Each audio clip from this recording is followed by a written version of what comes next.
আসসালামু আলাইকুম। আজকে আমি নিজের গাছ থেকে সজনে পেড়ে তারপরে চিংড়ি মাছ দিয়ে সজনে তরকারি রান্না করব। আর নিজের গাছের সজনে পেড়ে রান্না করা, এটা তো অন্যরকম একটা ভালো লাগা।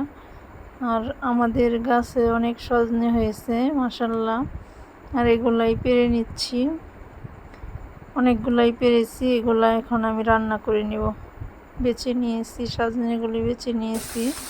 এখন এখানে আমি চিংড়ি মাছ নিয়েছি, বড় সাইজের চিংড়ি মাছগুলি আমি মাঝখান দিয়ে কেটে তারপরে ছোট করে নিয়েছি।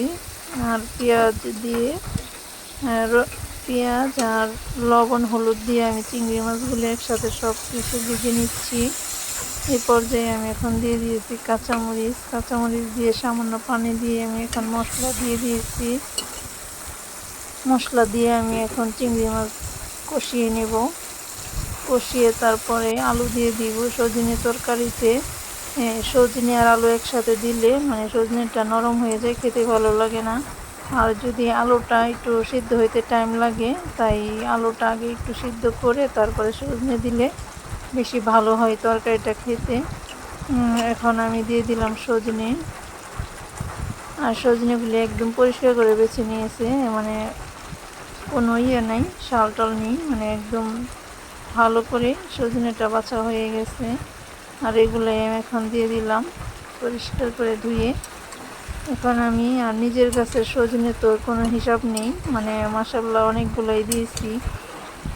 আর সজনে তরনের শুধু তরকারি ভাত অল্প নিয়ে আর সজনের ডাঁটা খেতেই বেশি ভালো লাগে মাশাআল্লাহ। এখন আমি কষিয়ে নিচ্ছি আর ঢাকনা দিয়ে কিছুক্ষণ আমি রান্না করে নেব। এখন আমি কিছুক্ষণ ঢাকনা দিয়ে কষিয়ে নিয়েছি। এখন আবার নেড়ে চেড়ে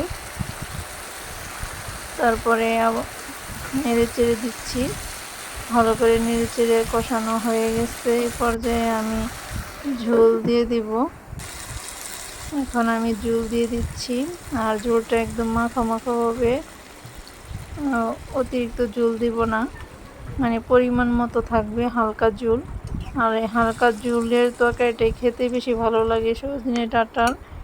আর চিংড়ি মাছ দিয়ে আমার কাছে বেশি ভালো লাগে, তাই চিংড়ি মাছ দিয়ে সজনে ডাঁটাটা রান্না করতেছি। মাশাআল্লাহ দেখেন রান্নাটা প্রায় হয়ে গেছে। আর এই পর্যায়ে আমি আর ঢেকে দেব না, ঢেকে দিলে সজনেটা নরম হয়ে যাবে, খেতে ভালো লাগবে না।